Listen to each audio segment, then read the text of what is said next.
So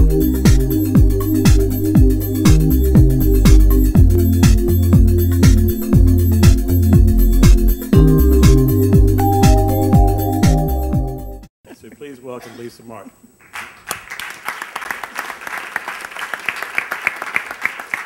We need more than one volunteer, Josh, here. I brought broads just to make sure we get some more, okay?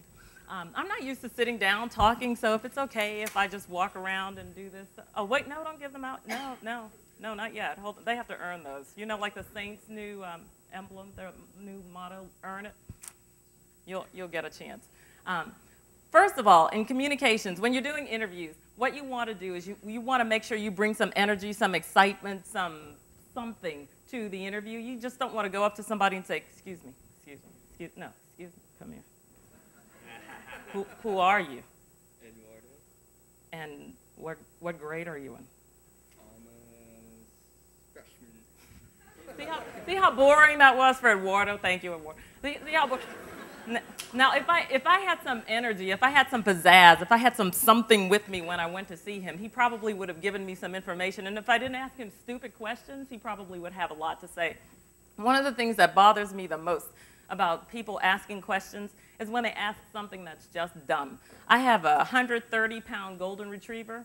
He walks on 4 legs. He's real furry. He's got a big tail. His name is Sam. I have him on the end of a big leather leash, and I'll be walking, and somebody will say, "Walking your dog, huh?" It's like, no, I'm flying a kite. No, I'm curing, AIDS. I'm finding, the solution to world hunger. Yeah, no, of course I'm walking my dog. They do the same thing when I'm washing my car. So the one thing you don't want to do if you're interviewing somebody is to ask them some stupid question. Larry, you're wearing a red shirt, huh?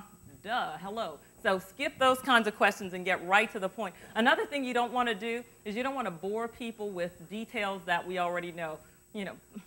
Where are you a student? Are you a Loyola student? This is so-and-so. They're a Loyola student there, and this year. Who cares? We want you to get right to the dirt, okay? And that's what I want you to do next. I want you to take 3 minutes, get next to somebody in the room. Everybody has to have a partner for at least 2 times that I'm here. So find somebody in the room, and I want you to find out something so weird about that person that we will never forget that, and we will always be able to identify that person by the weird thing. But now wait, this is going to be on the internet. This is for television. So you have to think of your audience. It can't be, it's got to be for mom and dad and the kids. So, okay, go for it. 3 minutes. 2, 1, volunteers. Come to the microphones, volunteers. Now wait, before you come downstairs, I have to tell you, if you say one of the boring things, you're going to get zapped. And all it means is I'm going to go, and then you're not going to get a chance to win candy from Josh. So, okay, I heard a lot of laughter. I need somebody to come down here and tell me something weird about the person you're sitting next to. All right, come on, come down to the microphones. Let's go. Get this party started. Come on, I heard more people talking. Let's get down. Okay. Well, I met Blair, and he collects bow ties. Yeah. Josh, give him some candy. Make sure he gets some candy. He collects bow ties? Okay. Cool. Patrick Crilly once was in a Speedo, and only a Speedo, at his high school. Patrick, take a stand. You want to get him back? I didn't get anything juicy enough. He got all the Oh, man. We need 5 minutes, I think. Who else? Come on. Come on, especially those people upstairs in the corner in the dark. Come on down here. I heard you laughing. Come on. Do you want me to call on you? I went to prep schools. I'll do that. Okay, you who put your hand up with the blue and white shirt. Come on. Yeah, you. Come on. Certainly you found out something interesting. Don't turn around. Come on. With a can in your hand. Come on. What did you find out?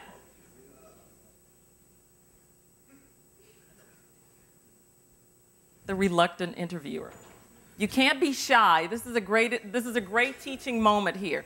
When you have to do something like this, you can't be shy. Even if you are shy, I'm shy. You have to have an out-of-body experience. You have to just leave you at home, put you aside, and let that interviewee or person come out so they can do this job. Okay, come on.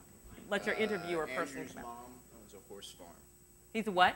Andrew's mom there. Owns a horse farm. Okay, you got to do better than that. A horse farm. Yawn. Your audience is falling asleep. Come on, give us something else. You found something. Oh. I got something. That's right, Josh. Keep the candy away from him. Hey, I got something. I found out that John Worthington is actually a robot. No, I'm just kidding. Michael here, when he plays music, he visualizes colors. Good job. Okay, Mike, he gets some candy for Michael's story. All right.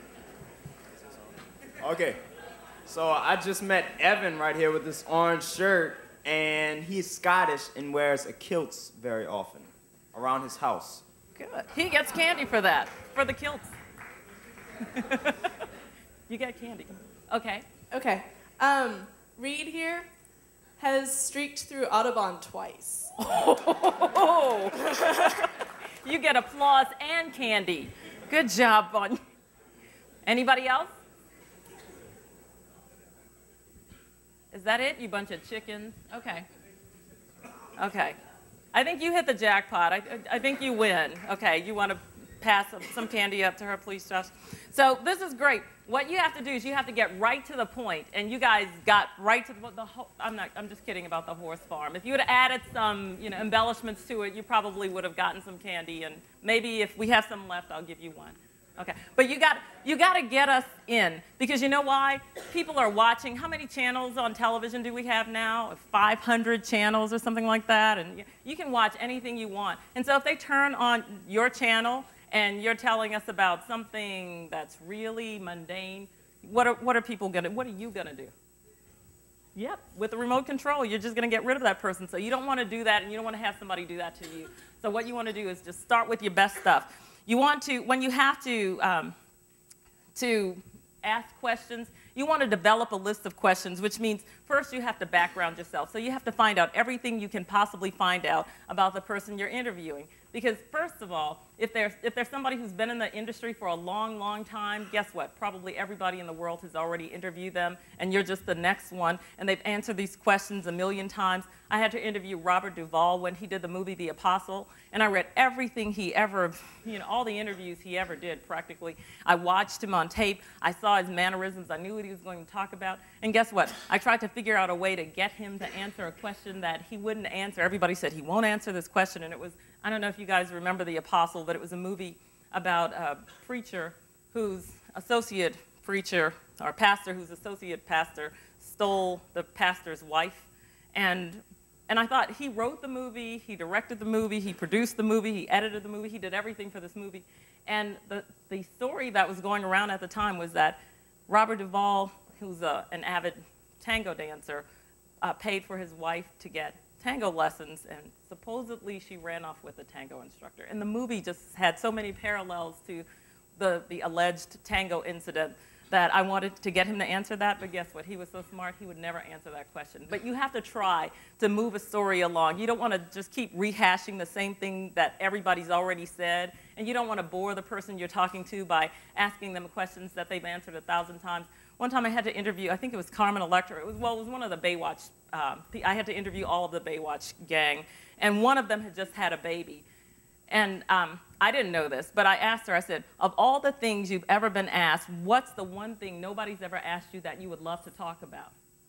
And she just had a baby, and she wanted to talk about motherhood and how great it was and how it changed her life. And she had a beautiful answer, and I thought, wow, that's a good question. I'm going to have to use that. So you guys can use that question if you decide to do this program. Another good question that Hoda Kotb told us about. Hoda Kotb is with NBC. And she came to speak to my broadcast, my beginning reporting class, and she said, my favorite question is, what's your biggest fear? What's your biggest fear? Everybody in here has a biggest fear, and they never talk about it. And if you put it in context, if you get somebody to talk about something like that, generally it's going to be something that nobody's heard before. So you want to try to get some questions like that. When you